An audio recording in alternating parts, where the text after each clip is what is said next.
Have you ever watched a daughter steal $800,000 from her dying mother while banning her own sibling from saying goodbye?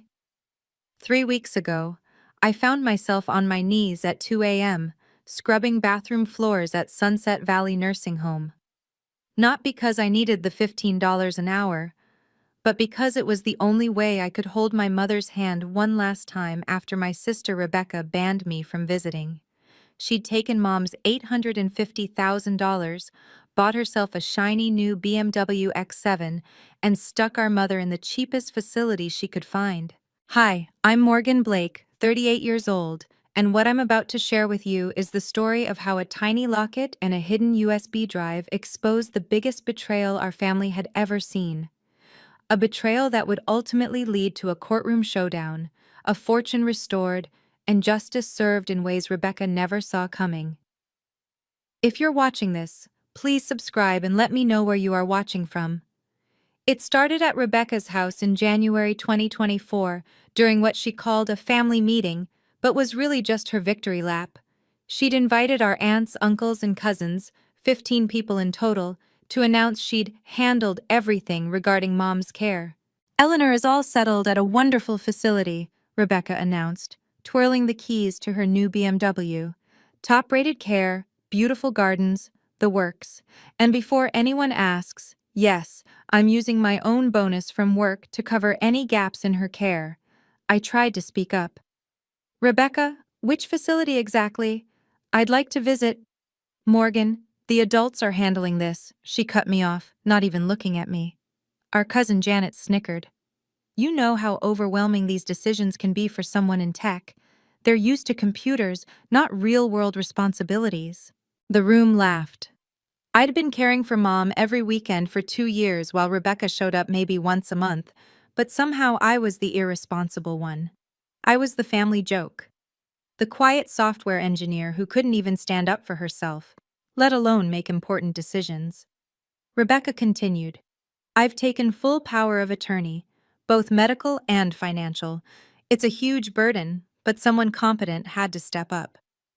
She glanced at me with that familiar condescension. Mom needs stability, not someone who works from home playing with computers. I felt my cheeks burn but stayed silent, as always. What I didn't know was that 2 weeks earlier, Rebecca had already moved Mom to Sunset Valley, withdrawn the first $100,000, and put a down payment on that BMW. The bonus she mentioned? It would turn out to be Mom's life savings. But that night, all I could do was smile and nod while my family praised Rebecca's sacrifice. Something felt wrong, so that night I searched for Sunset Valley Nursing Home. My stomach dropped when Google Maps showed it was 45 minutes outside Seattle, in an industrial area near the airport. The reviews made it worse, 2.5 stars, with recent complaints about understaffing, dirty bathrooms, and cold food. My father lost 15 pounds in 2 months. Found my mom sitting in soiled clothes. Cheapest option for a reason. You get what you pay for. My hands shook as I called their front desk the next morning, pretending to inquire for a relative. Your basic care package starts at $1,800 per month, the receptionist said. That's our most economical option. $1,800. The cheapest in the entire county. I then called Willowbrook Manor, the 5-star facility Rebecca had described at dinner. Our memory care unit starts at $8,000 monthly, they informed me. We have a 2-year waiting list. Rebecca had Mom's entire savings, $850,000 according to the last bank statement I'd seen, yet she'd chosen the absolute cheapest option available. Where was the money going? I tried calling Mom's cell, but it went straight to voicemail. Called the nursing home directly, but they said Eleanor Blake couldn't come to the phone. Is she okay? I asked, panic rising. I can only discuss patient information with authorized contacts, the nurse replied. Rebecca Blake is listed as the sole contact. That evening, my phone buzzed with a text from Rebecca. Heard you've been snooping around. Don't even think about visiting Mom. You'll only confuse and upset her. I've made sure of that. Made sure? What did that mean? I was about to find out exactly how far my sister had gone to keep me away. I drove to Sunset Valley the next morning, determined to see Mom regardless of Rebecca's warning. The security guard stopped me at the entrance, checking his tablet with a frown. "I'm sorry, Ms. Blake, but you're on the no-contact list," he said, turning the screen toward me. There was my name and photo under Restricted Visitors. Do not admit. "That's my mother in there. Eleanor Blake, room 247, please." He shook his head sympathetically. "Your sister has full power of attorney. She filed this restriction citing family conflict that causes patient distress. If I let you in, I could lose my job. Worse, you could be charged with trespassing." Trespassing? For visiting my own mother? "Ma'am, I understand it's hard, but Ms. Rebecca Blake provided legal documentation. She specifically stated you have a history of upsetting the patient and causing psychological disruption. If you attempt entry, she's authorized us to call the police and she'll file a restraining order." I sat in my car in that parking lot for an hour, staring at the building where my mother was dying, just 500 feet away but completely unreachable. Rebecca had thought of everything. With her POA, she could legally keep me away indefinitely. Any lawyer I consulted would need months and thousands of dollars to challenge it. Time and money I didn't have. That night, Rebecca called me directly. "The guard told me about your little visit," she said coldly. "Let me be crystal clear, Morgan. If you step foot in that facility as a visitor, I'll have you arrested for trespassing and file a restraining order. You want a criminal record? Keep pushing." I hung up without responding. There had to be another way. Mom was in there, alone and confused, and I was running out of time. 2 weeks passed before my phone rang at 11 p.m. Unknown number. "Morgan Blake?" The voice was professional but gentle. "This is Dr. Sarah Coleman, head nurse at Sunset Valley. I shouldn't be calling you, but your mother, she doesn't have much time. 3 to 4 weeks at most." My throat tightened. "How bad is it?" "See, the Alzheimer's has progressed rapidly, but there are moments of clarity. She calls for you constantly, especially at night." "Where's my Morgan?" Over and over. Dr. Coleman paused. "I've been doing this for 20 years. Every patient deserves to see their loved ones at the end. Rebecca has me on the no-contact list. If I show up, she'll have me arrested." There was a long silence. Then carefully, "I cannot let you in as a visitor. My hands are tied by the POA. But—" Another pause. "We're desperately short-staffed on the night shift. 11 p.m. to 7 a.m. The janitor who cleans the memory care wing just quit. 3-day background check, then you could start immediately." My heart raced as I understood.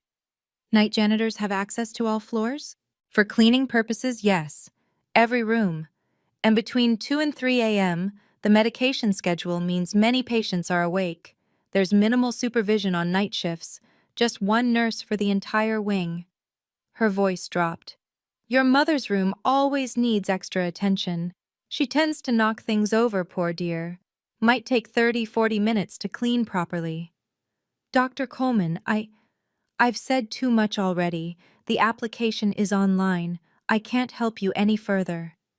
She added softly, "But Morgan, your mother keeps clutching this small locket. She won't let anyone take it. Says it's for her daughter when the time comes." The line went dead. Within minutes, I was filling out the janitorial application. I stared at the application screen, calculating the absurd brilliance of it. As an employee, I wouldn't be a visitor. I'd have a legitimate business purpose. Rebecca could ban me as a visitor, but she couldn't prevent an employee from doing their job without cause. The math was simple. Fight Rebecca in court for 6 to 12 months and spend $30,000 I didn't have, or work as a janitor for 3 weeks and see Mom while she was still alive. The background check would clear in 3 days. I could start Monday. I called my manager at the software company where I'd worked for 12 years. "David, I need emergency family leave. 3 to 4 weeks. Unpaid is fine." "Morgan, is everything okay? This is sudden." "My mom is dying. It's complicated." He didn't press further. "Take the time you need. Your job will be here.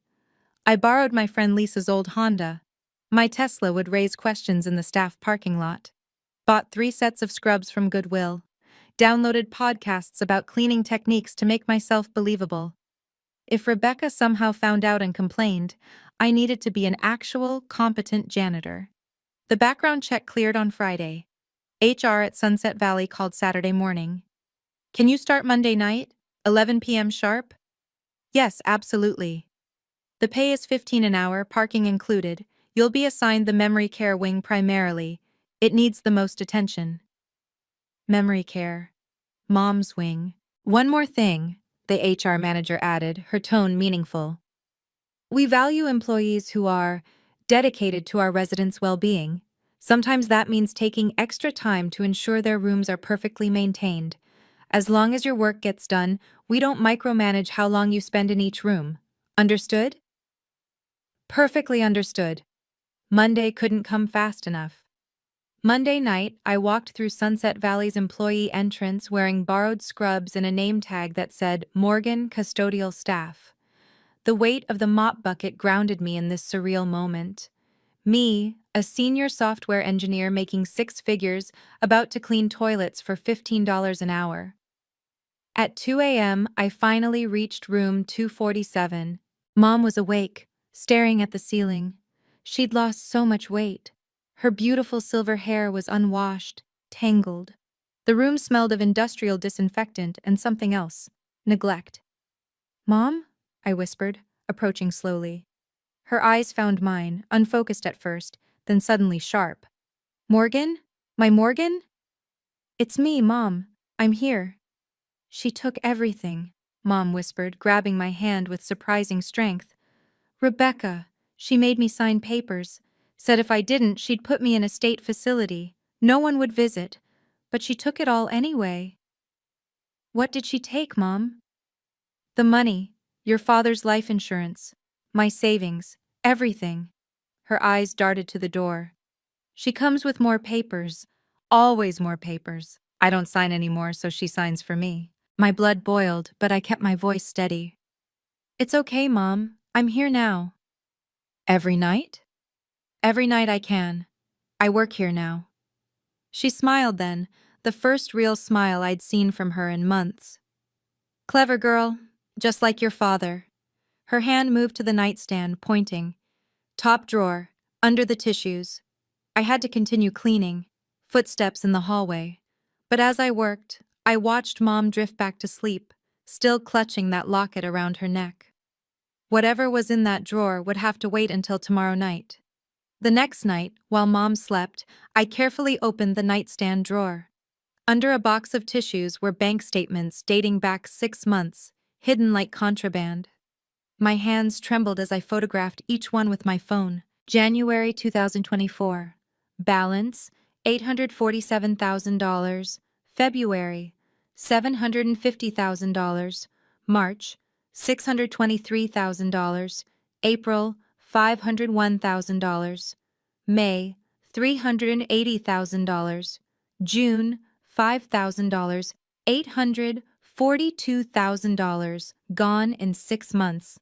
The withdrawal patterns were damning. 50,000 here, 70,000 there. One withdrawal for exactly $120,000 on February 15th, the same day Rebecca had shown up with her BMW keys. The signatures grew progressively shakier. Mom's normally elegant script deteriorated into barely recognizable scratches. The last 3 statements showed signatures that looked nothing like hers at all. I found more papers beneath, receipts Rebecca had carelessly left behind, a Rolex Submariner for $35,000, Louis Vuitton luggage set for $15,000, first-class tickets to Paris for $18,000, all dated after Mom entered Sunset Valley. "She thinks I don't remember," Mom said suddenly, startling me. She was awake, watching. "But I remember the important things. I remember what your father told me to do if something like this happened." "What did Dad say?" "Document everything, hide the proof, wait for the right moment." She touched the locket at her throat. "He knew Rebecca's nature. That's why he helped me prepare, before he died, before I got sick." Prepare what, Mom? But she was drifting again, lost in the fog of her disease. The nice lady with the stamp, she helped too, said it would hold up in court. Ironclad, she said. A notary? When? I wanted to ask more, but Mom's eyes had closed. I finished photographing everything, my mind racing. The numbers didn't lie, even if my sister did. I couldn't stay silent anymore. The next morning, I called Rebecca from my car, keeping my voice professionally calm. I know about the money, Rebecca. Silence. Then, what money? Mom's $850,000. The account that's now down to $5,000. How would you know anything about Mom's finances? Does it matter?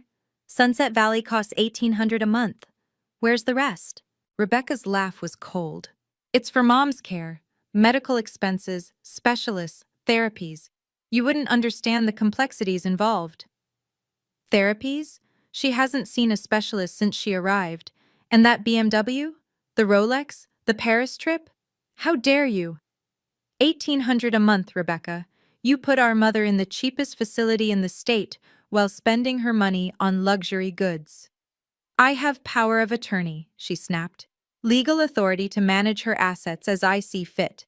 Every expense is justified for managing her care. A Rolex is justified? My time has value. The stress of managing her affairs requires compensation. It's all perfectly legal. Legal doesn't make it right. Listen carefully, Morgan. Her voice turned threatening. I know you're working at Sunset Valley. Did you think I wouldn't find out? I have friends on the board. One complaint from me about inappropriate behavior, and you're gone. Then I'll file a restraining order. You'll never see Mom again, and you'll have a record that follows you everywhere. Rebecca. Stay in your lane, little sister. Mop the floors, empty the trash, and keep your mouth shut, or I'll make sure you regret it. Mom's being transferred to a facility in Oregon next week anyway, somewhere you'll never find her. She hung up. Oregon? I had days, not weeks. Whatever Mom was trying to tell me about that locket, I needed to find out now. Thursday night, my second week, I found Mom more lucid than she'd been in days. Her eyes were clear, focused, urgent. Morgan, come here, quickly. I set down my cleaning supplies and knelt beside her bed. She reached behind her neck, fumbling with the locket's clasp. Mom, what are you? Take it. She pressed the locket into my palm. It was heavier than it should be, an antique gold piece I remembered from my childhood. I've been waiting for you to come. Mom, this is yours. Dad gave it to you. And now I'm giving it to you, for when the time comes. Her fingers wrapped around mine, ensuring I held it tight. Your father was smart. He knew someday Rebecca would. He knew what she was capable of. What do you mean? The truth is heavy, Morgan. Sometimes it needs to be hidden in plain sight. She smiled sadly. I wasn't always sick. I remember the day I made preparations. The nice lady with the stamp, Janet Morrison. She said it would stand up in court. Every word witnessed, every document sealed. My pulse quickened. What documents, Mom? Rebecca thinks she destroyed everything. But you can't destroy what you don't know exists. She tapped the locket in my hand. Promise me you'll use it wisely. Not for revenge, but for justice. There's a difference. Mom, I don't understand. You will. When the time comes, you will. Her energy was fading. Don't open it here. Too many eyes. Wait until you're safe. I slipped the locket into my pocket, feeling something shift inside it, something small and hard that shouldn't be in a piece of jewelry. Mom's eyes closed, a peaceful expression on her face. Thank you for coming back, she whispered. I can go now. During my break at 4 a.m., Dr. Coleman found me in the staff room. She poured 2 cups of coffee and sat down heavily. Your mother had a good night, she said carefully. More alert than usual. Thank you for everything you've done for her. She stirred her coffee slowly. We see more than we can say, Morgan. Your sister visits once a month, always with papers. Always when your mother is most confused, usually right after her afternoon medications. Papers? Power of attorney updates, asset transfers, insurance beneficiary changes. Last month, she brought a real estate agent to evaluate your mother's jewelry for sale. Dr. Coleman's jaw tightened. Your mother cried for hours after Rebecca left, kept saying she's taking everything just like he warned me. Did anyone report this? Report what? A daughter with legal POA managing her mother's affairs? The system protects the document holder, not the patient. She paused. But I've been keeping notes, personal observations, times, dates, your mother's condition during each visit. If someone ever needed a witness, would you testify to what you've seen? In a heartbeat. Your mother is being moved Tuesday, by the way. Rebecca filed the transfer paperwork yesterday. A facility in Portland. Medicaid only. She claimed your mother's funds have run out. Run out? After $850,000? That's what Rebecca documented. Apparently your mother's care has been extraordinarily expensive. Her tone dripped sarcasm. Strange how the expenses match the exact price of a BMW X7, luxury goods, and European vacations. You've been watching. We all have. The day shift nurses, the other janitors, even the administrator. But without legal standing, we're powerless. She stood to leave, then turned back. Your mother's been preparing for something. I don't know what, but she's been protecting that locket like it holds the secrets of the universe. If only she knew how right she was. Friday night, Mom was in a deep sleep when I arrived at her room. The transfer to Portland was in 4 days.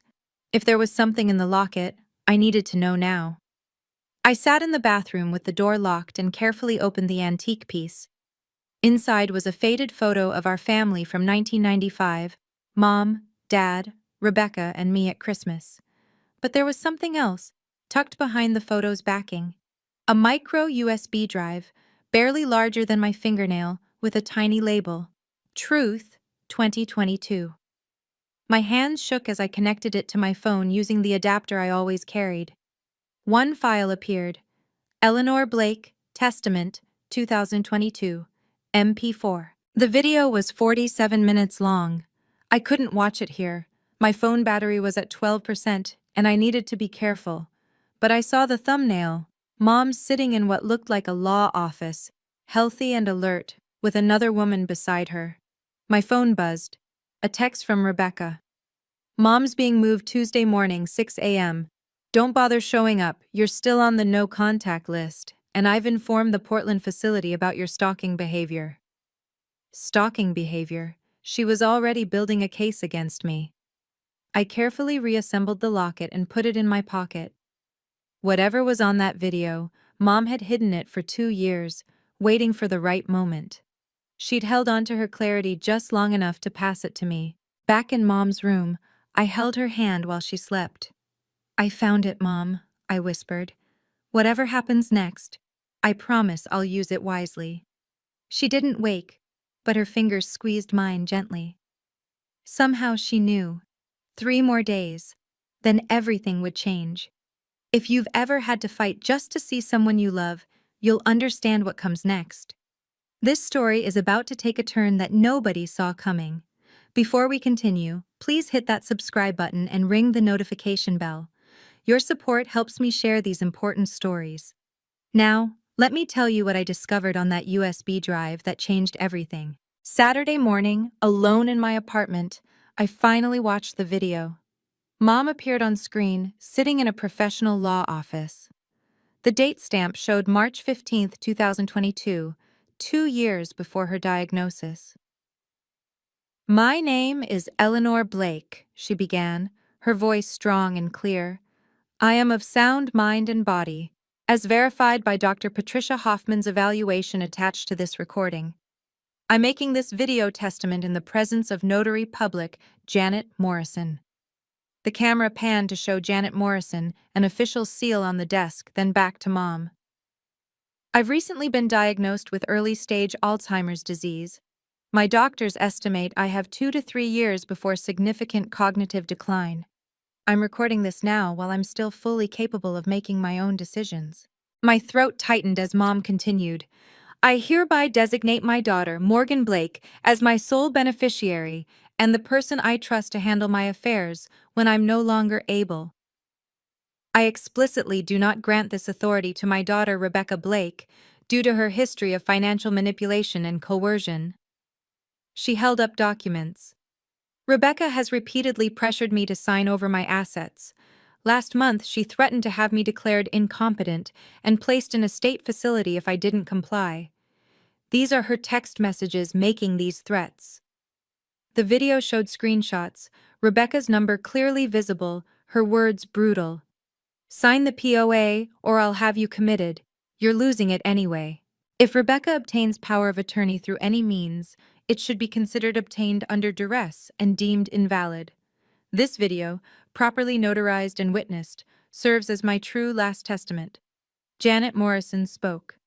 This testament is legally binding and supersedes any POA obtained after this date. Notarized and sealed this 15th day of March, 2022. Mom knew. She knew everything that would happen. Sunday, 5 a.m. My last shift before Mom's transfer. I was emptying the trash in her room when the lights suddenly flicked on. I knew it! Rebecca stood in the doorway, immaculate even at this ungodly hour, her phone already recording. Morgan Blake, employed under false pretenses to violate a no-contact order. I work here, Rebecca. I'm doing my job. Your job? She laughed. A software engineer scrubbing toilets? You're stalking our mother. Security. 2 guards appeared behind her. My heart pounded, but I kept my voice steady. I'm on shift. Check with HR. She's harassing a patient, Rebecca told them. I have power of attorney. I want her removed immediately. The older guard checked his tablet. Ma'am, she's a scheduled employee. Night shift custodial. Then fire her. That would be HR's decision, ma'am. Monday morning at the earliest. Rebecca's face flushed. Fine, but she leaves this room now. I gathered my supplies, the USB drive burning in my pocket. As I passed Rebecca, she grabbed my arm. You think you're clever? Tomorrow Mom goes to Portland. You'll never find her. And I'm filing a restraining order first thing Monday. Stalking, harassment, elder abuse, I'll bury you in legal fees. Rebecca, she's our mother. No, she's my responsibility. And you're done here. Done with this family. She smiled coldly. By the way, I've already contacted your employer, told them about your unstable behavior, how you abandoned your job to pursue an unhealthy obsession. I pulled free and walked away, my hands steady despite my racing heart. Let her think she'd won. In 36 hours, she'd learn exactly what Mom had hidden in that locket. The guards escorted me out. My last glimpse was Mom's sleeping face, peaceful and unaware of the storm about to break. I was in my car at 11:47 a.m. when Dr. Coleman called. Morgan, I'm so sorry. Your mother passed away 20 minutes ago. The world stopped.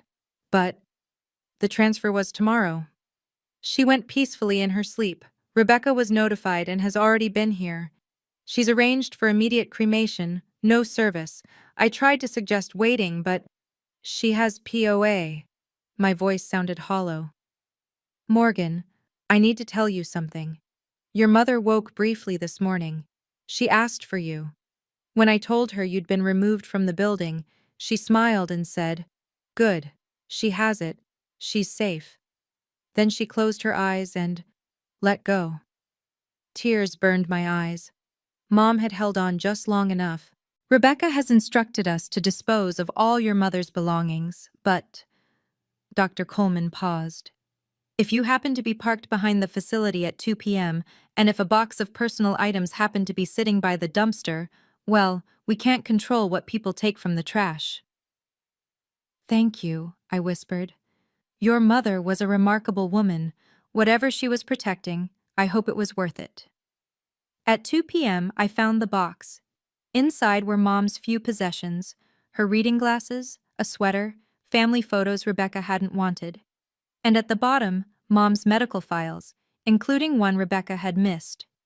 Dr. Patricia Hoffman's cognitive evaluation from March 2022, stating Eleanor Blake was fully competent with no signs of diminished capacity, the same date as the video. I sat in my car, holding Mom's sweater, and made my decision. Rebecca thought she'd won. She'd stolen everything and left Mom to die alone. But Mom had planned for this. And now it was my turn to finish what she started. What happened next changed everything. If you think Rebecca got away with this, think again. The USB my mother left behind was about to expose years of deception. Before I reveal what happened in court, please take a moment to like this video and share it with someone who needs to hear this story. Now let me show you how justice was finally served. Monday morning, I walked into the offices of Martinez and Associates with the USB drive, Mom's medical evaluation, and every document I'd photographed.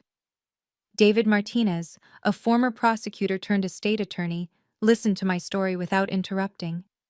When the video finished playing, he leaned back. This is elder abuse, fraud, and potentially criminal theft. Your mother was brilliant to create this. Rebecca has POA. Doesn't that protect her? Not when it was obtained through coercion. This video predates her POA by 6 months. It explicitly states any future POA should be considered invalid. He pulled up his computer. I'm filing an emergency motion today. We're asking the court to freeze all accounts, reverse the property transfers, and hold Rebecca accountable. How much will this cost? $5,000 retainer. But when we win, and we will win, Rebecca will be ordered to pay your legal fees. I wrote the check from my emergency fund. How long do we have? Rebecca's been moving fast since your mother's death. She's already initiated probate, claiming to be the sole beneficiary. But she made one mistake. She filed in King County. Judge Patricia Williams oversees estate disputes there. She has zero tolerance for elder abuse. When can we go to court? I can get us an emergency hearing within 72 hours. But Morgan, once we file, Rebecca will know you have something. She'll come at you with everything. Let her. Mom held on for 2 years to give me this evidence. I won't let her down. David started drafting immediately. We'll need witnesses, anyone who saw Rebecca's behavior. I have 3 nurses from Sunset Valley ready to testify. Perfect. And Janet Morrison, the notary? I'll find her. Good. Because in 3 days, we're going to war. The next 72 hours were a blur of preparation. Janet Morrison, the notary, immediately agreed to testify. I've been waiting for this call, she said. Your mother made me promise to be available whenever you needed me. Dr. Coleman and 2 other nurses from Sunset Valley provided sworn affidavits about Rebecca's monthly visits with papers, always timing them for when Mom was most confused. The bank provided records showing the hemorrhaging of funds, $845,000 transferred out in 6 months. My phone exploded with texts from Rebecca.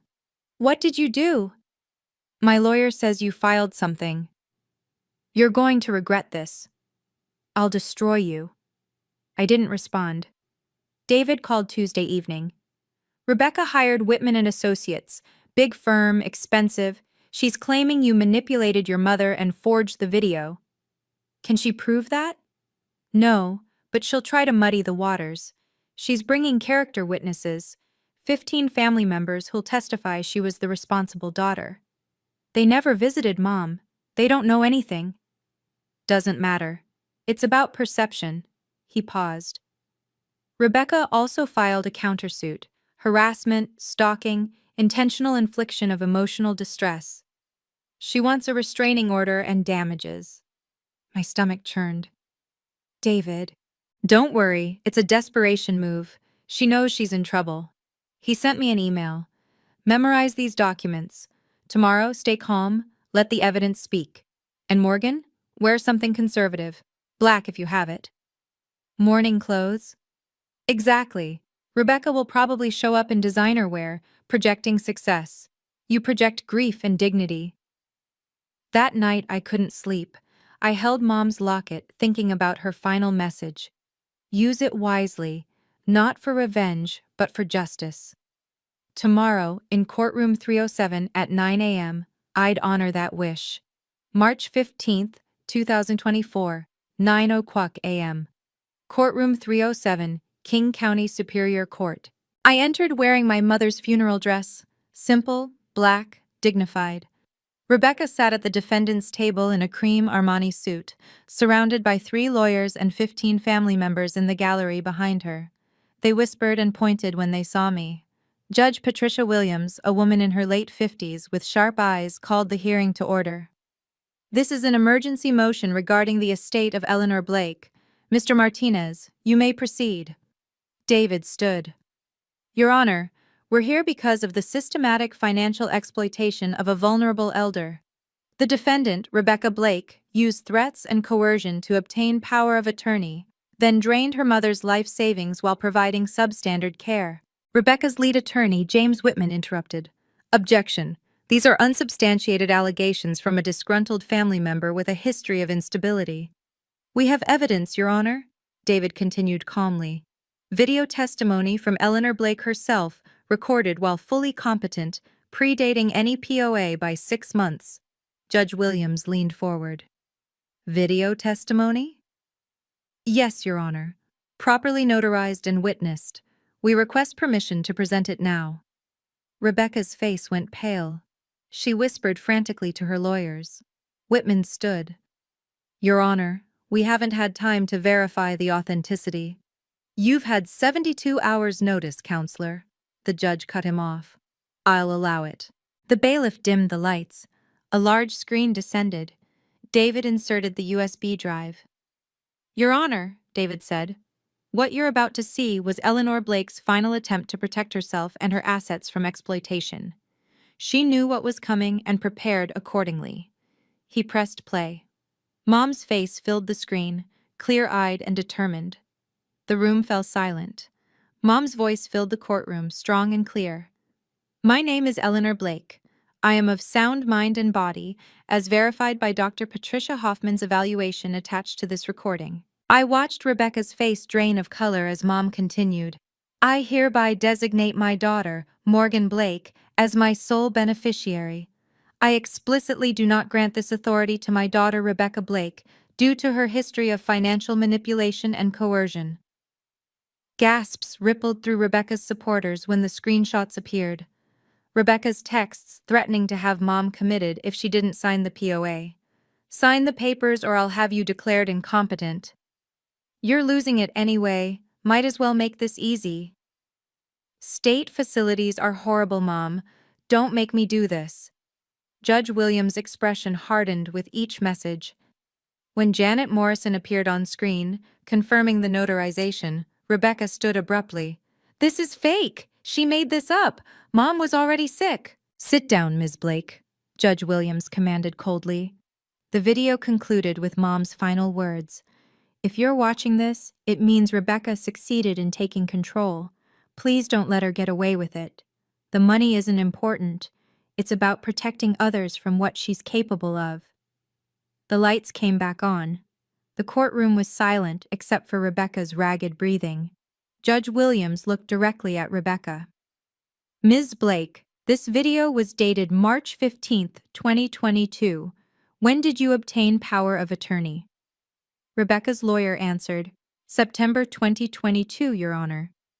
6 months after this video explicitly stated any future POA should be considered invalid.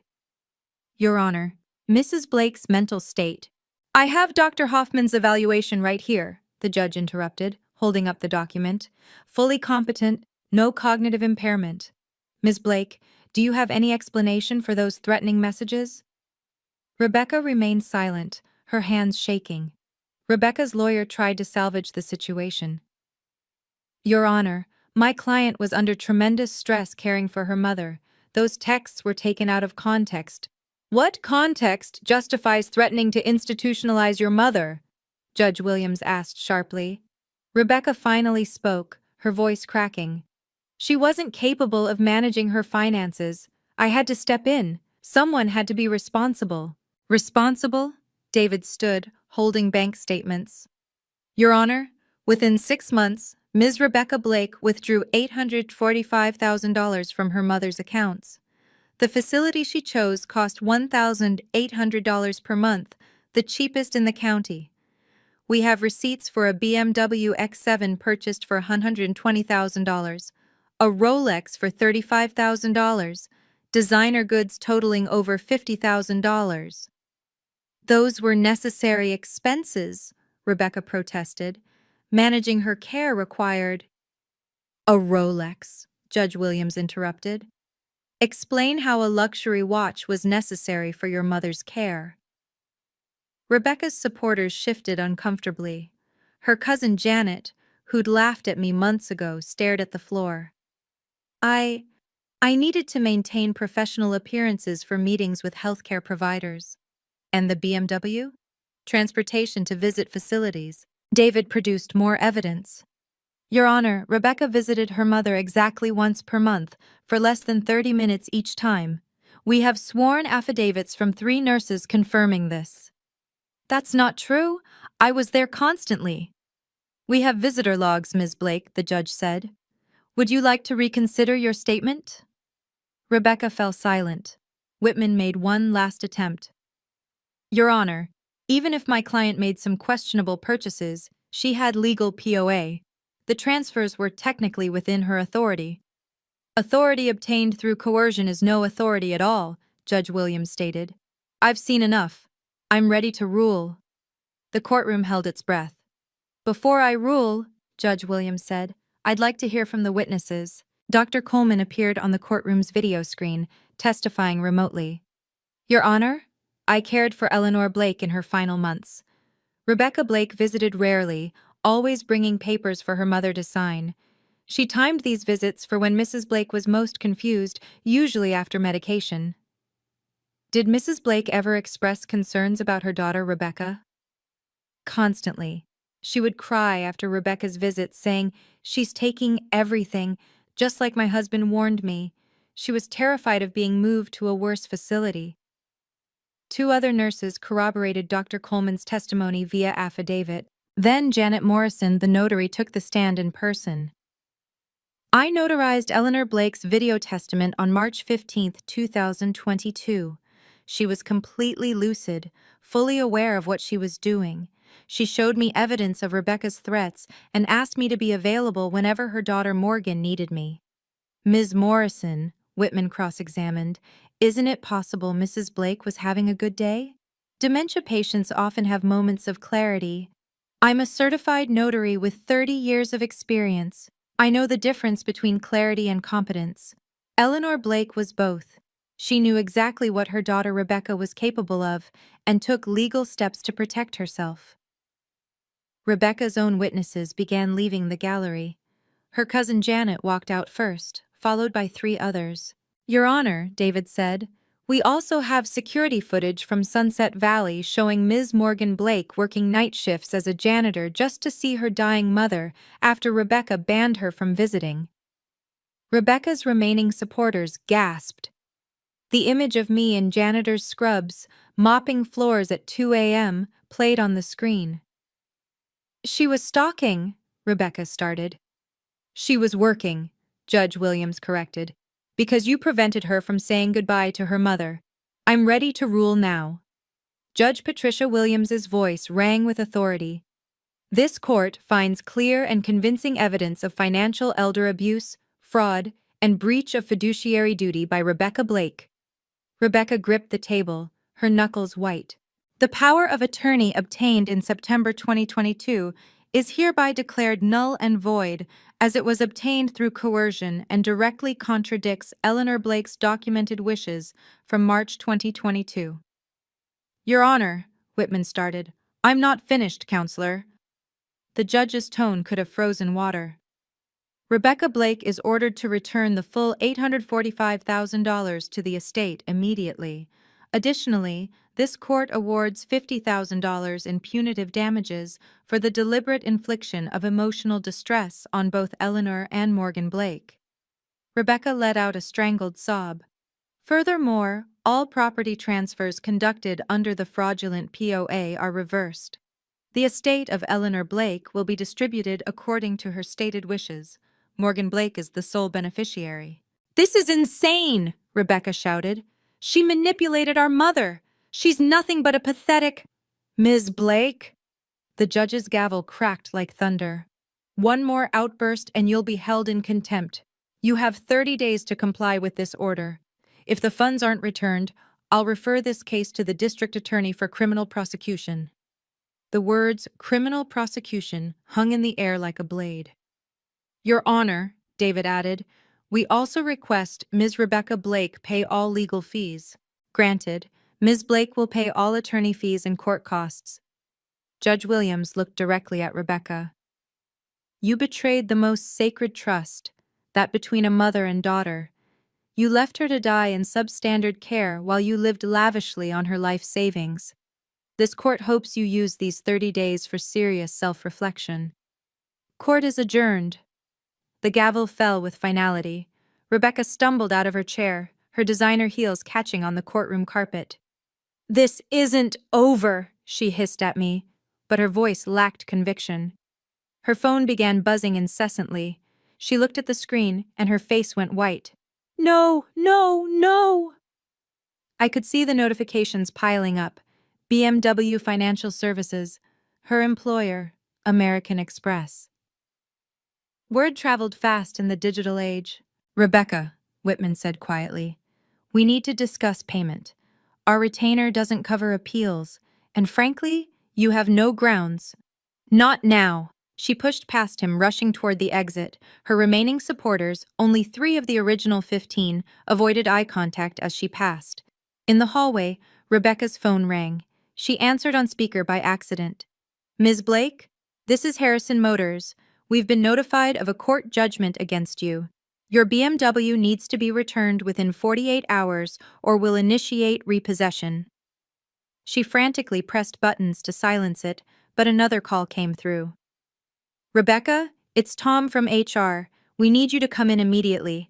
There's been a serious allegation about misuse of company time and resources. She ran toward the parking garage, her perfect composure finally shattered. My Aunt Margaret, one of the few relatives who'd remained, approached me slowly. Morgan, I didn't know. Rebecca told us you were unstable, that you were harassing Eleanor. We believed her because— She paused, ashamed. Because she seemed so successful, so put together. Sometimes the truth is the heaviest burden to bear, I said quietly, remembering Mom's words. Margaret hugged me briefly, then left. David put his hand on my shoulder. You did it, Morgan. Your mother would be proud. I touched the locket at my throat. I'd worn it to court for strength. She knew this day would come. She planned everything. 3 days later, the consequences hit Rebecca like an avalanche. Her company placed her on indefinite suspension, pending an investigation into misrepresentation of personal emergencies and potential fraud. Apparently, she'd been claiming Mom's care as justification for extended absences while she was actually shopping in Paris. The BMW was repossessed on day 5 when Rebecca couldn't produce immediate payment. A neighbor filmed it being loaded onto a truck while Rebecca screamed at the repo men. The video went viral on local Facebook groups within hours. Her social media told the rest of the story. From 2,500 Facebook friends, she dropped to 500 within a week. Her carefully curated Instagram, full of luxury goods and blessed life posts, was flooded with comments calling her out. She deleted everything and went private. The Rolex and designer goods appeared on consignment websites within 2 weeks. Public records showed she'd moved from her $4,000-a-month penthouse to a 1-bedroom apartment in Renton, the same kind of place she used to mock me for living in. David forwarded me an email from Rebecca's lawyer. My client is prepared to begin repayment. She can manage $5,000 per month. That's $170 months, I calculated. Over 14 years. We can demand a lump sum by forcing sale of her remaining assets, David offered. No, let her make payments. Every month she'll remember what she did. The local news picked up the story. Daughter, forced to work as janitor to see dying mother, Court awards justice. It sparked a wave of similar stories. 3 other families reached out to David, saying my case gave them courage to fight their own battles against financial elder abuse. Mom's sacrifice, hiding that USB for 2 years while enduring Rebecca's exploitation, was already protecting others. With the estate settled, I had difficult decisions to make. Mom's house in Bellevue sold for $650,000. She'd paid off the mortgage years ago, despite Rebecca claiming otherwise. I sat in Mom's empty living room one last time, remembering Christmas mornings and birthday parties. This house held our entire family history, but keeping it would mean holding on to pain. The first $200,000 went to establishing the Eleanor Blake Memorial Scholarship at the University of Washington's School of Social Work. It would fund students committed to elder advocacy, particularly those who'd cared for family members with dementia. Another $50,000 went to the Alzheimer's Association in Mom's name. They sent a beautiful letter saying the donation would fund research and support groups for families. I kept $400,000 as an emergency fund and investment for the future. Mom would want me to be secure, to never be vulnerable to someone like Rebecca again. The funeral I organized was everything Rebecca had denied Mom. 200 people attended, former co-workers, church friends, neighbors who remembered her kindness. Dr. Coleman and the Sunset Valley nurses came, sitting in the front row like family. Rebecca didn't attend. She sent flowers, grocery store carnations with a generic card. Sorry for your loss. Not our loss. Your loss. During the service, person after person shared stories of Mom's generosity, her wisdom, her strength. The scholarship recipients would be announced each year on Mom's birthday, ensuring her legacy lived on. Your mother was preparing for this even before she got sick, Janet Morrison told me after the service. She knew Rebecca's nature and wanted to protect not just her assets but you. That video was her way of fighting back when she could no longer fight herself. The Seattle Times article about our case exploded online, 15,000 shares in 48 hours. The headline read, "Daughter exposes sister's $850K elder fraud through hidden USB message from Mom." My inbox flooded with messages from strangers sharing similar stories. My brother did the same thing. "Thank you for giving me courage to check on my father. We're filing charges against my sister-in-law tomorrow." The ripple effect was immediate. Sunset Valley underwent a state investigation after 3 more families came forward about inadequate care and suspicious POA situations. They were forced to implement new protocols for verifying visitor restrictions and monitoring patient welfare. 2 other budget facilities in King County faced similar scrutiny. The state legislature fast-tracked a bill called Eleanor's Law, requiring video documentation for POA transfers involving adults with dementia diagnoses and mandatory oversight for accounts over $100,000. A producer from a true crime podcast reached out, wanting to feature our story. "Your mother's foresight could help thousands of families recognize the warning signs," she said. I agreed, on condition that all proceeds went to the scholarship fund. Local eldercare attorneys reported a 40% increase in families seeking protective documentation after our story went viral. The Blake case, as lawyers called it, became a cautionary tale taught in estate planning seminars. Even Rebecca's former company implemented new policies, requiring documentation for family emergency leave and conducting audits on extended absences. "Your story gave me the courage to check on my father," one message read. "I found out my stepmother had moved him to a Medicaid facility while keeping his pension. We're in court next month." Mom's final message wasn't just about our family's justice. It became a catalyst for systemic change. Sometimes one voice, even from beyond death, can echo loud enough to protect countless others. 2 months after the trial, Rebecca sent an email. 500 words of carefully crafted apology. "Morgan, I've been in therapy since the trial. I realize now how grief over Dad and fear about Mom's illness drove me to terrible decisions. I was drowning in debt, about to lose everything. I convinced myself I deserved compensation for being the responsible daughter. I see now how wrong I was.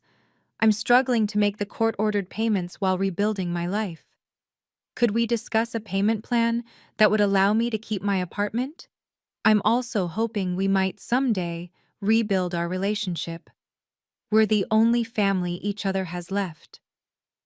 Rebecca. I read it 3 times, noting what was missing.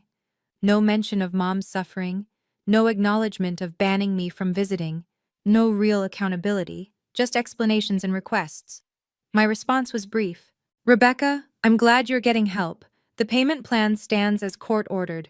Regarding a relationship, trust, once shattered, requires years to rebuild, if ever. I forgive you for my own peace, but forgiveness doesn't mean forgetting or enabling. I wish you healing, but I can't be part of that journey. Please direct future correspondence through lawyers only. Morgan. She replied immediately. You're just like Mom, cold and unforgiving. There it was. The mask slipping already. No real change, just manipulation wearing a different costume. I blocked her email and instructed David to handle all communication. Some bridges, once burned, should stay ash. Mom knew that, which is why she made that video instead of hoping Rebecca would change. I forgive you, but trust needs to be earned, I said aloud to Mom's photo on my desk. And some people show you again and again that they can't be trusted. Believing them the first time is wisdom, not cruelty. Returning to my software engineering job felt surreal after weeks of mopping floors and fighting legal battles. But something fundamental had changed in me. Morgan, my manager David said during my first week back. You seem different. More assertive. He was right. When a colleague tried to claim credit for my code optimization, I spoke up immediately in the team meeting. Actually, that was my implementation. Here's the commit history. No apology, no softening, just facts. The company had heard about the trial. Rebecca's attempt to get me fired had backfired spectacularly. HR called me in, not to discipline, but to apologize and offer support. They'd also revised their family leave policies based on my experience.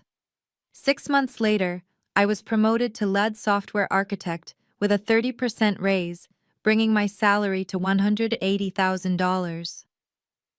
The promotion committee specifically cited my demonstrated leadership and integrity under pressure. I shared my story at the company's annual meeting, focusing on recognizing elder abuse and the importance of documentation. Afterward, 3 colleagues approached me privately about their own family situations. I learned to value my worth from Mom's final gift, I told them. She showed me that staying quiet to keep peace isn't noble, it's enabling. Every time we don't speak up, we teach others how to treat us. My new approach extended beyond work. When a contractor tried to overcharge me, I presented comparable quotes and negotiated firmly. When a friend's husband made dismissive comments about my job being just typing, I corrected him with specific examples of systems I'd built that processed millions in transactions daily. The Morgan who used to smile and accept disrespect was gone. In her place stood someone who understood that respect isn't inherited or granted. It's commanded through consistent boundaries and self-advocacy. Thanksgiving arrived with the usual family group text from Aunt Margaret, organizing the gathering at her house. For the first time in my life, I responded with conditions. I'll attend if we agree to these boundaries. No discussion of the trial or Rebecca. No questions about Mom's estate. No guilt-tripping about family obligations. If these topics arise, I leave immediately. The text chain exploded. Cousin Janet, who'd mocked me at Rebecca's announcement dinner, wrote, "Demanding much? Family doesn't set conditions." "Healthy families respect boundaries," I replied. "Those who can't aren't family I need." Uncle Robert called me directly. "You can't just erase Rebecca. She's family." "She's your family if you choose. She's not mine, and I won't discuss this further." Thanksgiving came. 12 relatives attended. Rebecca wasn't invited after 3 cousins insisted they wouldn't come if she did. The first hour was tense, everyone walking on eggshells. Then Cousin Janet tested me. "It's sad that sisters can't forgive each other. Your mother would want—" I stood up, grabbed my coat. Thank you for dinner, Margaret. Wait! Margaret intercepted me. Janet, that was inappropriate. Morgan set clear boundaries. Respect them or leave. Janet looked shocked. The family had never seen anyone actually enforce consequences before. I stayed. The rest of dinner was pleasant, even warm. By dessert, relatives were asking about my promotion, my volunteer work with elder advocacy, normal things that had nothing to do with drama or trauma. Boundaries aren't walls, I told my teenage cousin, who asked privately why I'd almost left. They're gates with rules. Those who respect the rules are welcome inside. Those who don't, stay out. It's that simple. She nodded, understanding in a way the older generation couldn't. Sometimes wisdom skips backwards. The Elder Advocacy Support Group met every Wednesday at the community center. I started attending to process my own experience but soon became a mentor to others facing similar battles. My brother has mom's POA and just bought a boat, Sarah shared, tears streaming. She's in a state facility while he's sailing. I handed her my written guide. Protecting Your Loved Ones, a practical guide to elder financial abuse, which I'd self-published online. 10,000 downloads in the first month, with all proceeds going to mom's scholarship fund. Document everything, I told the group. Every visit, every transaction, every conversation. Facts win cases, not emotions. 5 people in our group were currently fighting POA abuse. I connected them with David Martinez, who offered reduced rates. 3 cases were resolved within months, returning over $2 million to elderly victims. One evening, a young man named Marcus approached me. My dad's girlfriend isolated him from everyone. He's got Parkinson's and she's spending everything. I spent 3 hours walking him through the steps, hiring a private investigator, requesting bank records, finding witnesses, building a timeline. 6 months later, he sent me a photo from court. His father's assets recovered, the girlfriend facing charges. You saved my dad, he wrote. Your dad saved himself by raising someone who wouldn't give up, I replied. The ripple effect continued. I spoke at senior centers, warning about red flags. Sudden POA changes, isolation from family, unexplained asset transfers, cheap care despite available funds. After each talk, at least one person would approach with suspicions about their own situation. Every story shared prevents another tragedy, I'd tell them, holding mom's locket. My mother's suffering wasn't meaningless if it protects even one other parent from the same fate. 1 year after mom's death, I organized a memorial service at the University of Washington where we announced the first scholarship recipients. The auditorium was packed. Families from the support group, Sunset Valley nurses, even Judge Patricia Williams attended. The Eleanor Blake Scholarship goes to Maria Santos, I announced, a social work student who cared for her grandmother with Alzheimer's while completing her degree. Maria took the podium crying. My grandmother died last month, but she knew I'd graduated. This scholarship means I can focus on helping other families instead of working 3 jobs. Mrs. Blake's story saved us. We got POA reversed from my uncle just in time. $25,000 per year for 4 years. Mom was sending another defender into the world. Dr. Coleman spoke next. Eleanor Blake suffered, but she never surrendered. Even in her confusion, she protected that locket like it held the secrets of the universe. Because for her daughter, it did. Rebecca sent flowers, expensive this time, birds of paradise with a card. Remembering Mom. Still couldn't write Our Mom. I donated them to the hospital's cancer ward. After the ceremony, I visited Mom's grave, a simple headstone. Eleanor Blake, mother, teacher, protector. I'd added protector because that's what she was even in her final days. You did it, Mom, I whispered, placing fresh roses by the stone. The scholarship, the law changes, the family saved. This is all you. You turned pain into purpose. The wind rustled through the cemetery trees, and for a moment, I could swear I smelled her perfume.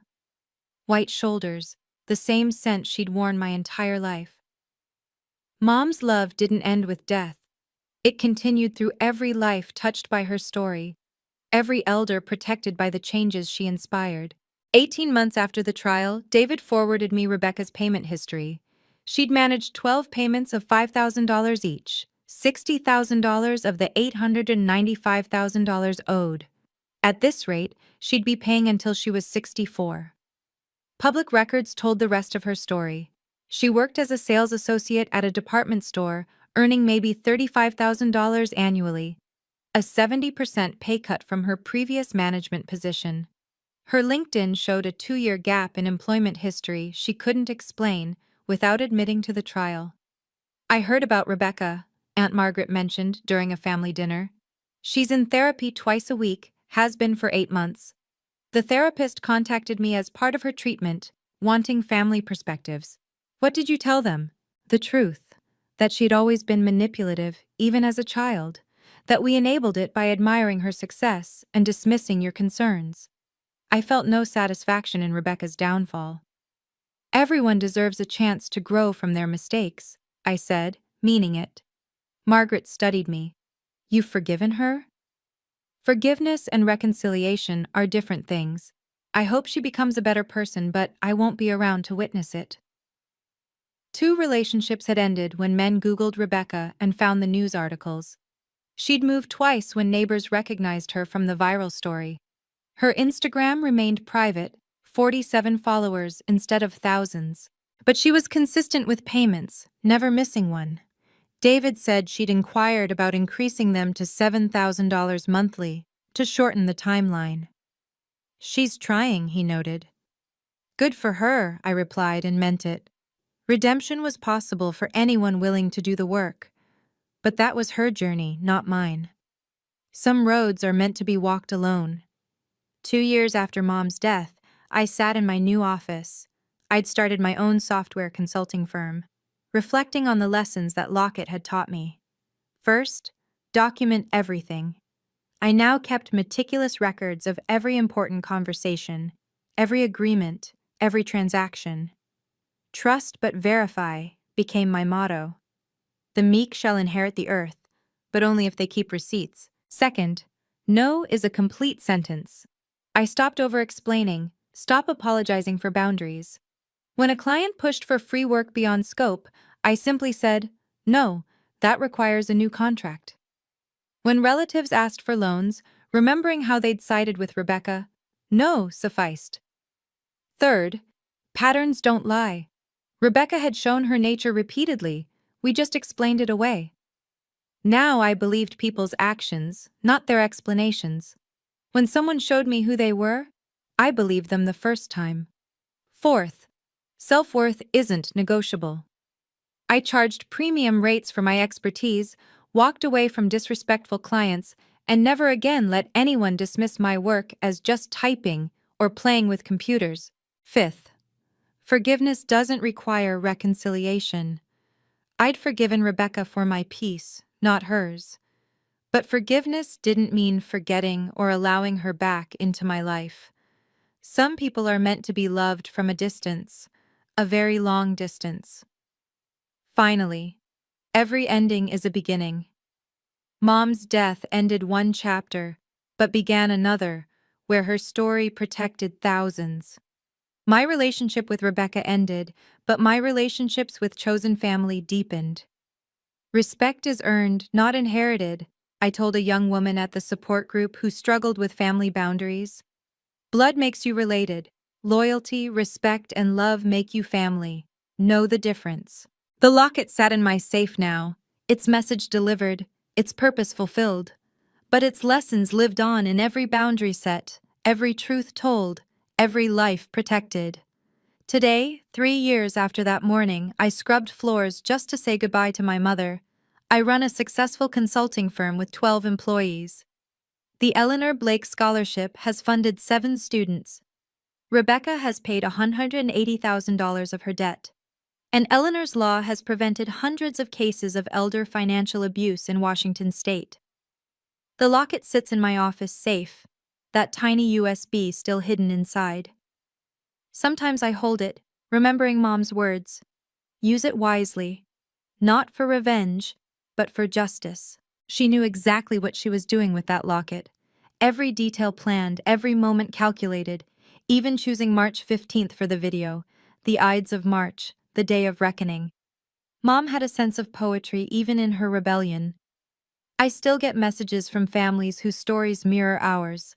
My response is always the same: document everything. Trust your instincts. Don't enable abuse by staying silent. And remember, the person controlling the money isn't always the one providing the care. If you're reading this because someone you love is isolated, if their resources are mysteriously draining, if you're being kept away by someone with legal authority, don't wait. Check on them, ask questions, demand answers. Sometimes the only thing standing between a vulnerable elder and exploitation is one person brave enough to say, "This isn't right." Mom held on just long enough to pass me that locket. She died knowing her message would be delivered, that justice would come, that her story would protect others. Every family has its secrets, but secrets lose their power when exposed to light. Mom knew that. She bet everything on it, and she won. The meek shall inherit the earth, but only if they document everything and hide the evidence where the guilty will never think to look. If this story resonated with you, please share it with someone who might need to hear it. Subscribe for more stories of justice and family truth. Comment below if you've faced similar situations. Our community is here to support each other. What boundaries have you had to set with family? Remember, standing up for yourself isn't selfish, it's necessary. Until next time, stay strong and document everything.